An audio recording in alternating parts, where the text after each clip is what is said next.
Hi, I'm Brian. Welcome to Autogefühl and welcome to the brand new DS3 Crossback. Now, we're going to start with a little bit of history. Back in 2009, the PSA group weren't quite sure what to do in terms of producing a luxury brand, so they came up with DS, named after the very, very famous Citroën DS, which was produced between the mid-50s through to the mid-70s. And if you're thinking that sounds familiar but you can't quite place it, it's that very, very classic French design with the half-covered rear wheels. Take a look, we'll see if we can pop a picture in it into the video. Well, that classic and very, very defined style is what set DS up. And a lot of people weren't quite sure how well the market would take to it. But in just a couple of years, it was winning Car of the Year for the DS3. And 3 years after that, in 2013, it had 40% of the market share for that vehicle. So, when they announced in 2018 at the Paris Motor Show that they were going to be making an SUV version, a lot of people thought that might be a bit of a risk. Thomas had his first look last year at the Paris Motor Show, but today we're going to get to give it a drive and see what we think. Come with us and we'll take a closer look.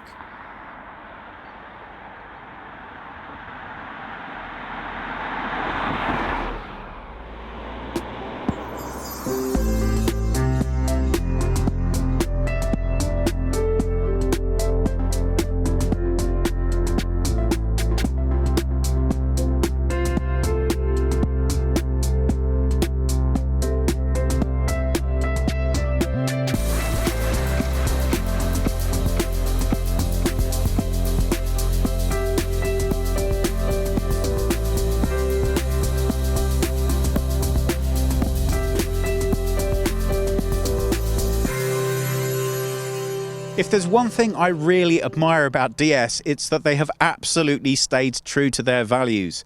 If you remember the original DS, it was really quite the definitive opinion splitter.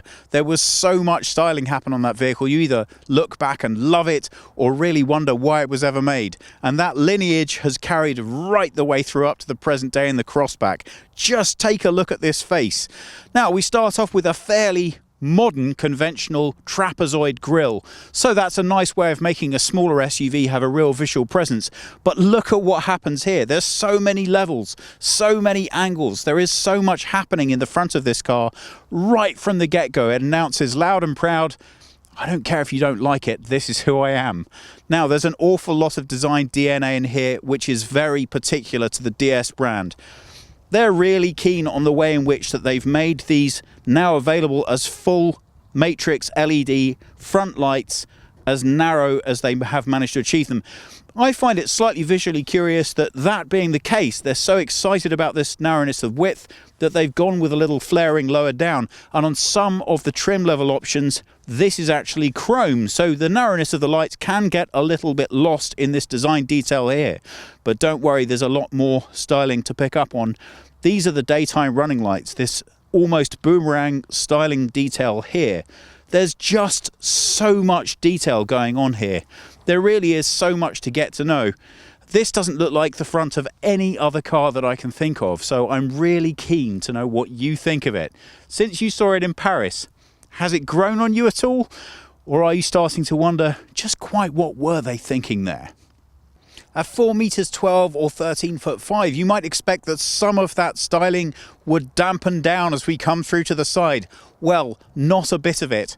Right from these custom 18-inch wheels, now they're standardly available from 16 up to 18. Just take a look at the way in which this styling continues right down the flank of the car. Well, the obvious design feature here is clearly this reverse shark's fin cut into the passenger door, making a big bold statement visually right from the start. Look at the way this detail line swoops down into the lower portion of the door. Well, this car is the first one for the PSA group that is going to be built on the EMP1 platform. So I think it was clearly very important to them that they made a big statement with it. Visually, you can see they haven't backed off a bit from the front as you come round.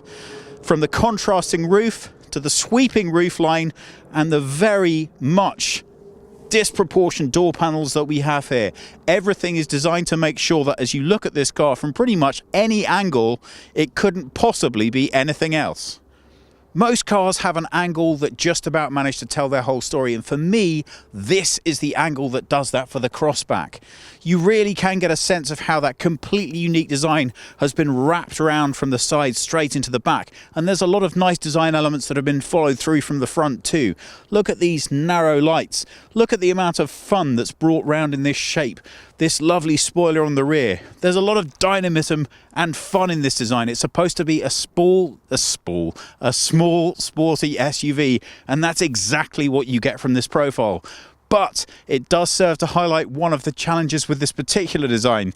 And if I get Thomas to move the camera around with me through the side, so instead of looking at the profile, we just look at the back, you can start to see quite what's so challenging about designing for this class of vehicle. Look at the size of this rear. They've done a huge amount to break that up visually with these horizontal design lines, but still, nonetheless, you're presented with an awful lot of boot back here. That's simply the way that the vehicle is put together. So, I'm really impressed with the uniqueness of the design. You're either going to love it or hate it, and I will say this to you. If you're looking at this and thinking, I just really don't know about that, you definitely do have to see this car in the flesh. It just doesn't quite convey as well on film as you would like. It's a lot more dynamic when you can see it in 3 dimensions. Trust me, it's worth taking a look. But at the end of the day, it is what it is. It's a small SUV. This styling's either going to work for you or not. But before you go crazy and tell me you hate it, take a look at the thing in person first. There is a lot here to like over time. The freshness, the newness of the design, well, it all adds up to an awful lot of fun. And visually, I absolutely think that's what this car had to achieve.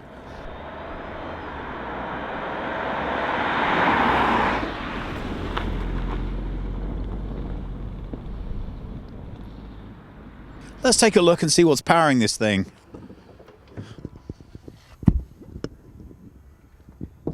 There we are. Well, what you are looking at is the middle of the 3 petrol engines that are available from market launch, and they're 100, 130 or 155 horsepower. So this is the 130 horsepower engine.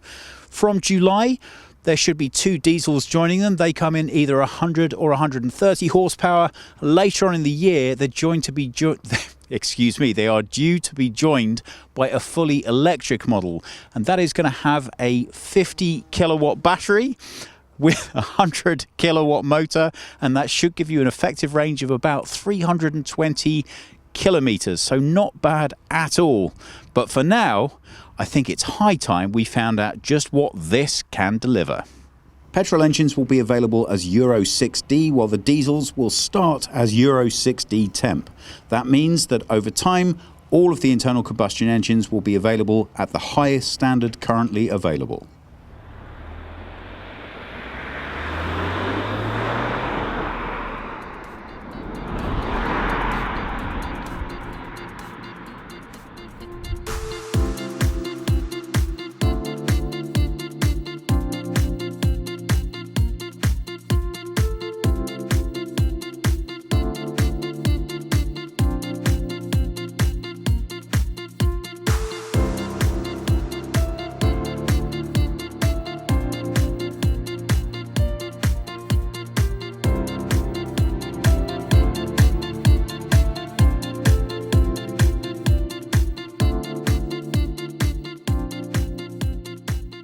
Let's start off with the DS key. So you can see it's a fairly standard affair.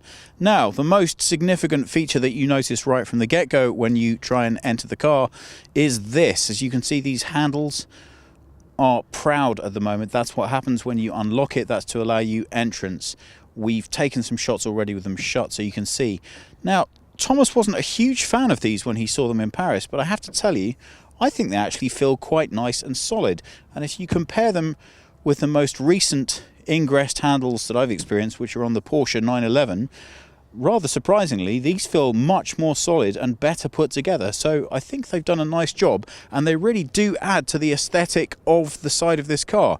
Now, before we actually get in, Thomas is going to go mad at me here, I do also want to show you this. They're very keen to point out just quite what a job they've done of minimizing the use of rubber around the sill of this window, and it does give you a much sleeker, more quality finish in terms of how the aesthetic presents to you. So right from the get-go of approaching this car and getting into it, you're really noticing these subtle design features that really add to the quality of the perception of the experience that you're having with the car. Does the interior live up to that same promise? Well, let's take a closer look and find out. Material selection first off. I think you'd be quite picky to challenge this. It's nice the way that they've used the materials to wrap into the design, so it's very visually pleasing. There are some things that disjoint a little bit. This is a very flowing feel to the door, but yet here we have this very angular vent, and that contrast in design terms follows on right throughout the interior. So flowing lines, but oddly angular shapes. Look at this speaker grille down here. Now that obviously is very reminiscent of the entire approach to styling of DS. So it's hardly surprising to find it there, but it is interesting what that does to you visually while you're looking at the design. Reasonable sized pocket. I don't mind all this hard plastic because ultimately in the lower third of the door you want it nice and easy to keep clean. So I think the initial aesthetic is very pleasing on the car. So a relatively discreet inlaid DS foot panel as you get into the car, quite an elevated lift on that lip, which does make it surprisingly less straightforward to get into than we've come to expect from smaller SUVs. You do actually have to do a little bit of lifting and juggling to get over that lip, but once you do, you're sitting in the seat, which in this car is a nice bit of breathable fabric in the middle, so that's great for keeping you hot or cold as you need. In this car, as an optional extra, we've got heated seats. And on a cold day like today, as it is in Berlin, Thomas and I are more than a little bit grateful for those. Well, the seats look stylish and nicely appointed, but are they comfortable to sit in? Well, the first experience you have is a bit of a mixed bag, actually. They do feel comfortable, but the two things you immediately notice are, one, the driving position in this vehicle is rather unusual. You're very deeply embedded into it, which feels a little bit odd given how small of an SUV this actually is. And the seats, whilst providing bolster support, don't hold you quite as tightly as you might like. And I'm more than a little bit keen to see how that relates to your experience once you're actually driving it. That said, everything in here looks really great. This car is the DS Performance line. Now, I don't know if you saw Thomas's preview in Paris, but of the different styling options, I think this is probably the most stylish that's currently available. So you have a nice balanced mix of different materials. If Thomas can show you this little detail here on the dashboard, all of these Alcantara features are hand stitched. So the quality really does resonate throughout. You've got a nice balance of different types of materials, so nothing here is too overblown. Everything here really does look very unique, fresh and new. But I'm always going to take that as a secondary option to how practical it is to use. So, has any functionality been sacrificed for form? Well, let's take a closer look and find out. Once you really start to explore the interior of this car, it becomes clear quite how important the design aesthetic was when the designers were putting this car together. Now, that might sound like an extremely obvious thing to say, but I'm personally a huge fan of the practical, which means I'm always going to be prioritizing what works best in the car over what looks best. So, hats off to DS for presenting an aesthetic that is entirely new and fresh. You have to say, whether you like it or not, that looks very original indeed. The way the screen's been inset into this high quality Alcantara finish looks great. The way the small driver's display here really isn't reminiscent of any other display I can immediately think of. And the way that the steering wheel controls are kept really subtle and discreet within the overall design really adds up to making this a very original feeling. But does that translate to good usability? Well, obviously, we'll find out more about that when we start driving. But for now, let's have a look and see how all of that technology plays out once you actually start the car. Well, the first thing to notice here is how well all of this technology has been put together from a use of the German radio industry. Let's turn that down. There we go. And I think it's only reasonable to say that, as in keeping with our experience of other French vehicles, a lot of these graphics look very impressive from a stationary perspective, but they don't add up to a huge amount of obvious usability once you actually start trying to engage with them. As much as I like the aesthetic of these buttons, none of them have any form of haptic feedback. And what that means is when you push them, they don't push at all. They're just sense buttons. And I wonder if that could add up to being a little bit of a problem when you're driving. If you look here at the heating and cooling controls, there's nothing there to tell me that I've done it when I'm driving down the road. So right from the get-go, I'm not massively in love with this style of buttons. I wonder what you guys think about that. Now that follows through into the design lower down. We have volume controls for the stereo, which again aren't actual buttons. So therefore you just have to keep tapping on a dashboard and hoping what you're doing is managing to connect with the feature that you want. I'm not instinctively in love with that. The steering wheel controls are a little bit more of the same. Whilst I really like the completely unique knurling on these volume dials on the steering wheel, they don't offer me a huge amount in the range of options. Because I'm quite limited in my actual tactile physical buttons, I want the ones I have to really give me some choices. If I press on this, the only thing I can achieve is a list of radio presets. I'm not wildly excited about that. Similarly, if I want to adjust my cockpit information and I push on here, the only thing I can do is change the limited display details that are available to me. What I can't do is then get into menus and change the functions that I want to be able to see. And a perfect example of that is here. This gives me a figure that tells me what my current fuel efficiency is. But as you can imagine, a regular feature of our reviews is that we try and tell you an accurate real-world usage fuel economy figure, and I can't easily access that information immediately from this menu.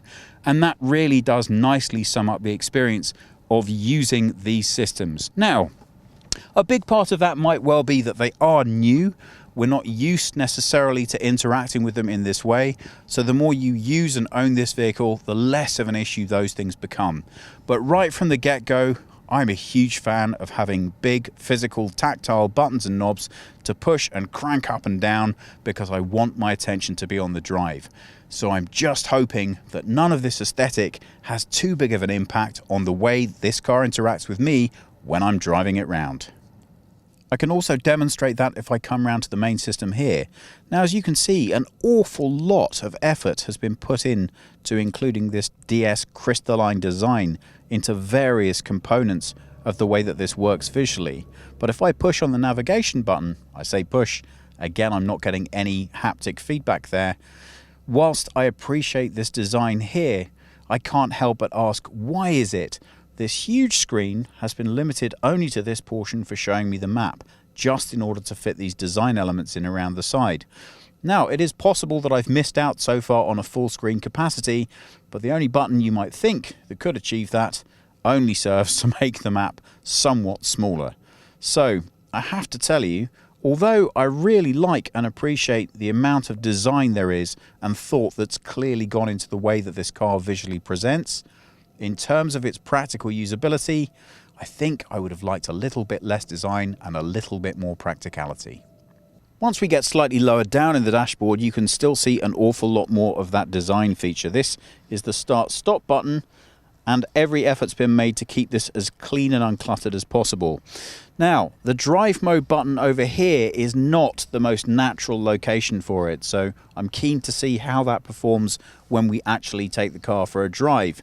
As we look further back, well, anyone who's a big fan of Peugeot will know and either like or not this gear stick. Well, obviously that's for the automatic. I've found that it actually is a lot more solid than it looks, and it feels very nice to use in the hand. So if you haven't tried one out, that's 2 thumbs up for this. So if it doesn't look like the most appealing thing you've ever seen, trust me, it's nice to use.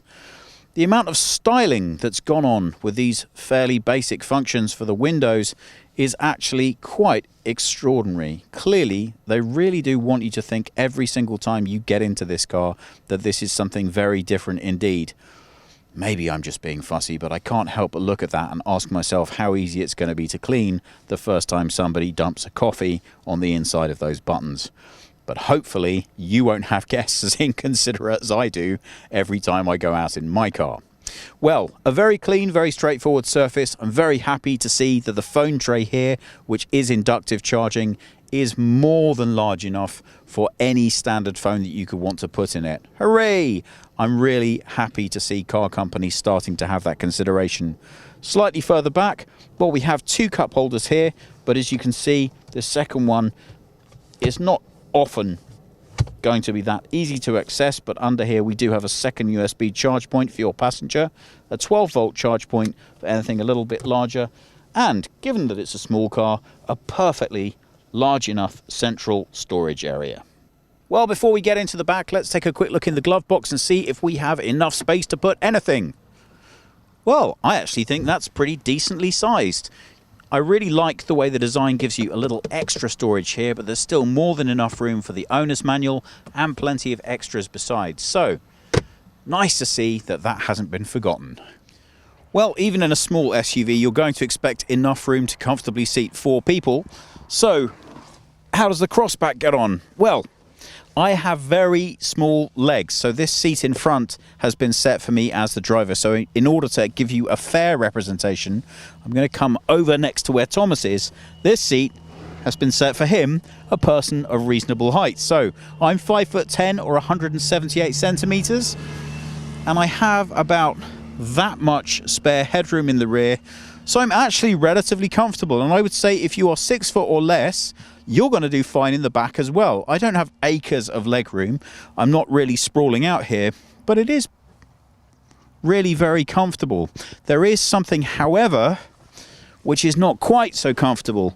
You remember from outside those shark's fin details. Well, they do make you feel pretty closed in back here. I don't have a huge amount of glass to look out of, and I do feel just a little bit boxed in. So it's not the most comfortable experience being back here. It's a little bit like being in quite a heavily styled coffin, but it certainly isn't the worst. The seats are nice and comfortable and supportive. I do have enough leg room, I do have enough headroom, and I think I could be comfortable back here for a reasonable amount of time. Meanwhile, the material finishing is just as nice in the back as it is in the front, so I don't feel that any quality has been spared. It would have been nice, I think, to have included a USB charge point, at least one, for whoever's back here, especially because if you look at this nice detail here for slotting a phone in, I think that's going to be more useful for your front seat passenger than it is for your rear. However, we've got a nice, easy to keep clean backs on both of these seats, good use of materials on the doors, and overall a nicely finished rear space.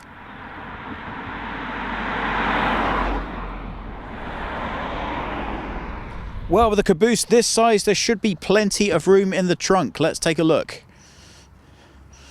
Well, I think that's a little disappointing. That's 350 litres of load space right there.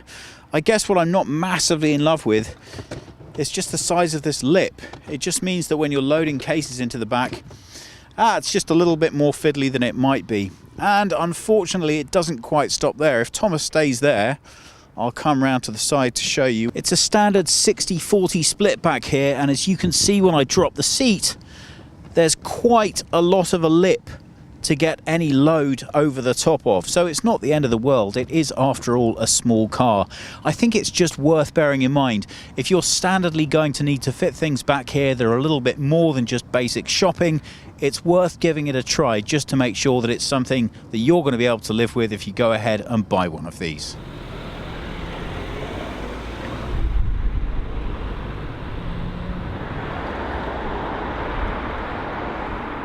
Well, I think it's time to find out just how well the Crossback drives. Now, we are in the middle of the 3 available petrol engines. That's 130 horsepower, 230 newton meters of torque, and it's all delivered by an 8-speed automatic gearbox. Although I should point out, whatever flavor of engine you go with, it's going to come with that.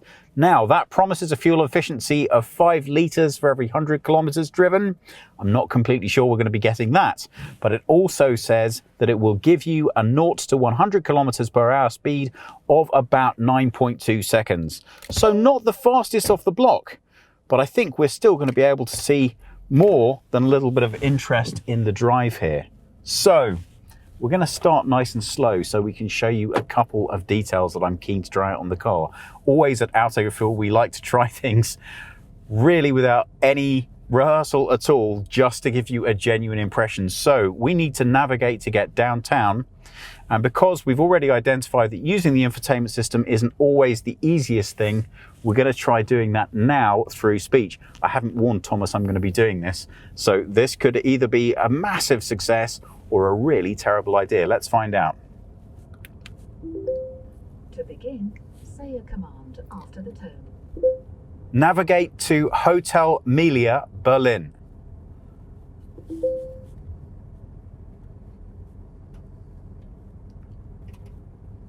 It's thinking about it.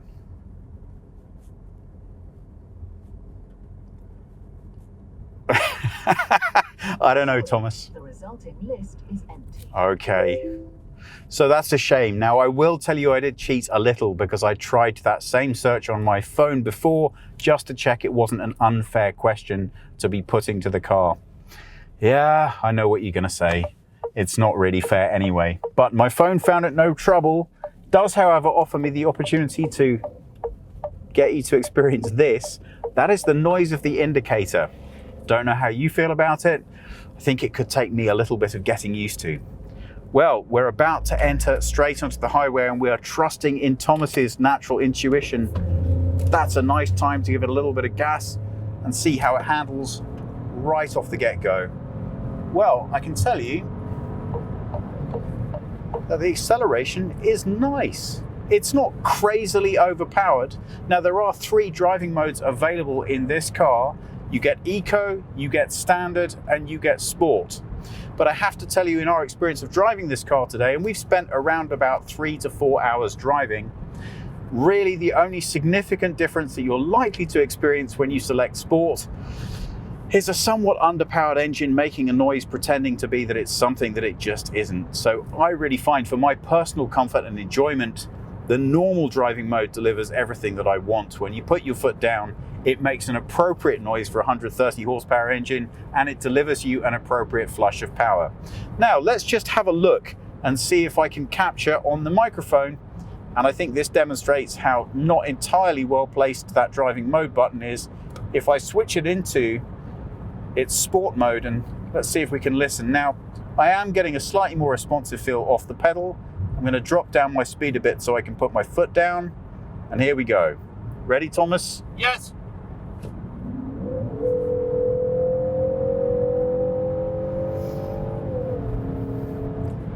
I'm just not massively convinced by that experience. But this is only the mid-range petrol engine, so possibly if you opt for the slightly higher up one, you'd be a little bit more satisfied. But honestly, for the size and profile of the car and for the best experience of fuel efficiency and general all-around drive, I would recommend that you at least start off by looking at the middle one. I think the smaller is not going to give you quite as much fun with the drive as you might like from this car, but I think the bigger might be just a little bit of overkill. Really, when all the dials go red and they let me know I'm in sports mode, it just puts a smile on my face. It really isn't that kind of car, but you know what? It's fun that that's been bundled and included anyway. So, what is the driving experience like? Well, the first thing that I want to tell you is that I'm very pleasantly surprised. I have to admit to being predisposed to thinking that I was not particularly going to enjoy the drive of this car. Why? Well, there's so much distinctive styling happening here. There's so much uniqueness about the cabin design and the way that the whole experience has been put together that I just worried that that would also reflect within the drive. I'm delighted to tell you that it absolutely doesn't. The seating position is definitely a little unusual in this car, and there are some niggles in the all-round experience of driving it. Chief amongst those is the really large and intrusive B-pillar. Every time you want to carry out a maneuver, it really makes its presence felt and presents you with a very large blind spot. Now, if you are going to go with the full range of driver assistance programs, I can tell you that things like lane keeping assist and the blind spot warning work very well, so it's not actually going to put a huge dent in your enjoyment of driving the vehicle. That aside, the steering is crisp and responsive. The 8-speed gearbox is great. It's fun and it's snappy. It doesn't over-deliver, but when you put your foot down, there is enough power to keep you happy. Brakes, well, they're nothing to write home about, but then again, you wouldn't expect them to be in a car of this profile. Everything just fits together nicely and makes you feel very pleasantly surprised. Now, Thomas is indicating that we need to turn off here, And that's a great opportunity to show you something else that I really like about this car. We've got a right-hand exit. And if I give it a little bit more speed than possibly I should on this exit corner, you can see the handling around bends is great. Given that we have that higher ride height, it's really nice to feel how well this car sits on the road and how secure it makes me feel. Now that does highlight one of the other things that's maybe not quite as ideal as it could be, and that is the seats. Whilst they are comfortable to sit in, they just don't hold you quite as snugly as you might like to really make the most of pushing this thing round bends once you get out onto the open countryside. I don't know how much you're going to be doing of that in this car anyway, so realistically, I think it gives you everything you could actually want. So, drive's nice, the comfort's nice. How about the overall experience? Well, I can tell you that the infotainment system, it's just not working for me. This digital display, I can't really find a way of setting it up that provides me with the information that I like to look at while I'm driving in anything that represents a clear and easy to digest format. But if you want to spend an extra €300, is it 350, Thomas? I think it is 350. Okay, €350, which I don't think is bad value at all. You get this head-up display. And I can tell you that value for money, this is great. It really does present very simple information in a very, very easy to digest manner.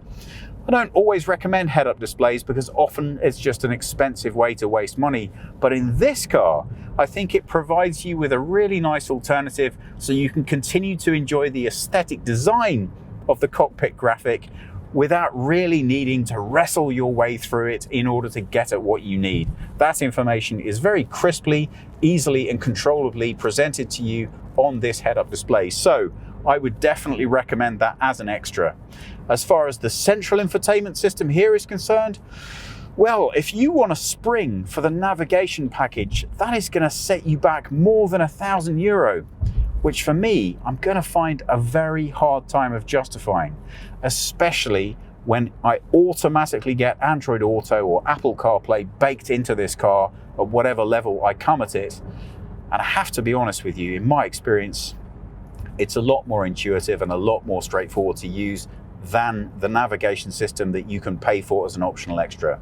So I'm probably going to recommend you at least look at the idea of just sticking with your phone for that and saving the extra money that you could have spent.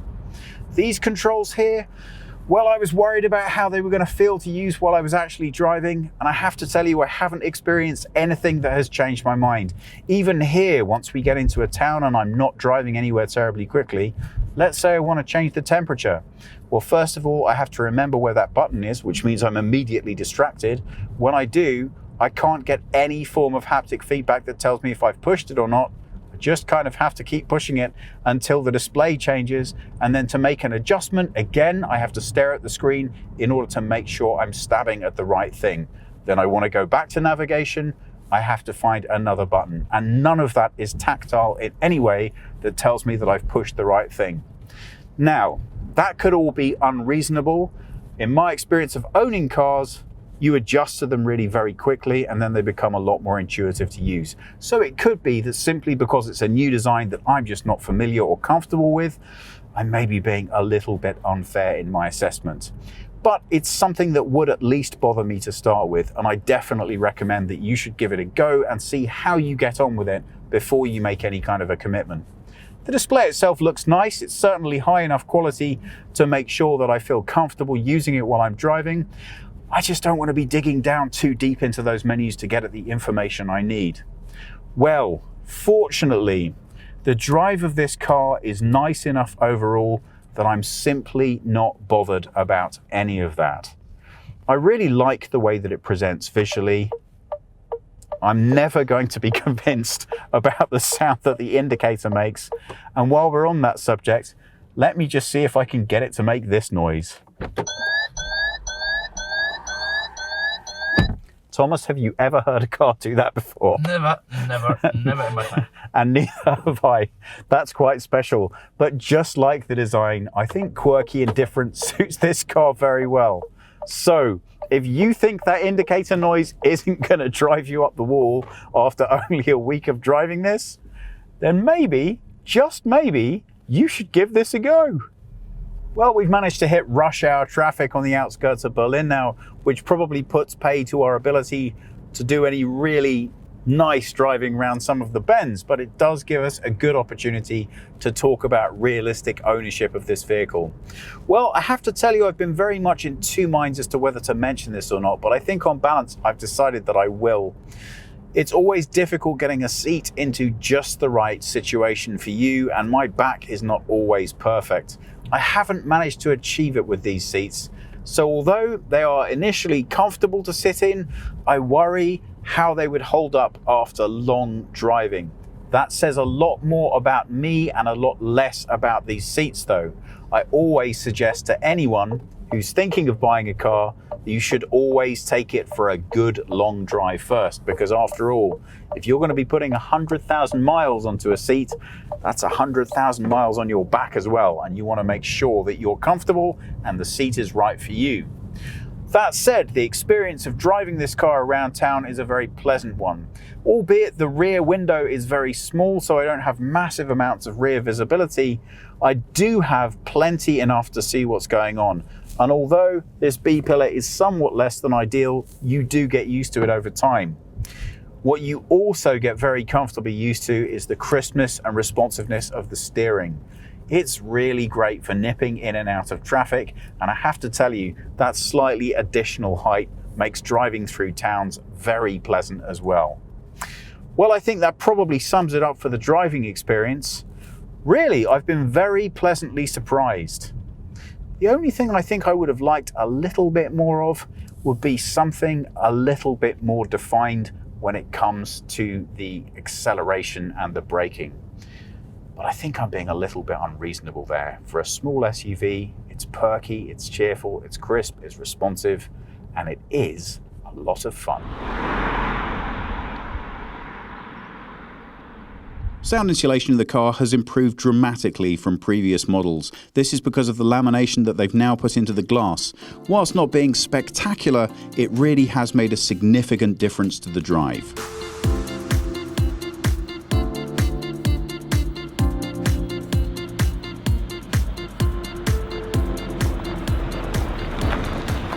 Well, before we wrap things up here, I really think it's quite important that we say a little something about price. The very base entrance model of this car is going to come in at under 24. Now that sounds great, but when you start looking at the higher trim levels, well, this car right here, this is looking closer at around about 37,000 euro. Ouch. And the base of this trim line, well, that's a bit more of a reasonable 30. So there are an awful lot of bells and whistles on this car, and in my opinion, probably a lot that you don't actually need.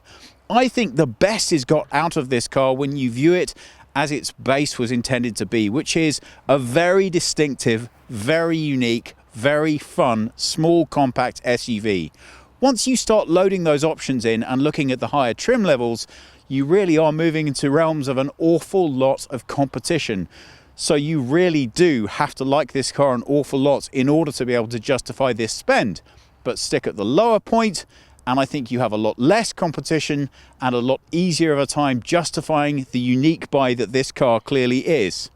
So what are the positives? Well, whether you love it or hate it, or maybe you hate it now but you think you might come to love it, this styling is great. It is as distinctive and unique as it should be for any car bearing the DS brand. So 2 thumbs up for that. The interior, well, again, I think uniqueness is what's been striven for here, and it does deliver. How practical any or all of that is to use? Well, it's going to be an adjustment period. The drive, however, I'm happy to say is great from the moment that you leave in this car and right throughout the journey. So crisp, clean, nice, just enough power, not too much, and as long as you don't pretend you're driving something a little bit bigger than it actually is, you're going to get on with it just fine. So if you're in the market for a compact SUV and you're prepared to look at something that has a very, very broad range of different options, I absolutely think you should take this out for a drive. Whether it's going to be right for you largely comes down to 2 points. One, how do you feel about all of this styling? Do you like being a little bit different? a little bit unique, then give it a try. And 2, do you want to go for the lower models, or do you really want the bells and whistles? Because that's where it really starts getting a little challenging for me and this car. But all in all, one of the nicest things for us when we test vehicles is to find something new, fresh, exciting, challenging. And I think you really can say that this car delivers on all of those fronts. Whether it's right for you or not, well, you'll have to tell us. We hope you've enjoyed watching. Please, if you have any comments or questions, pop them below. Please subscribe, and we hope we'll see you all again soon.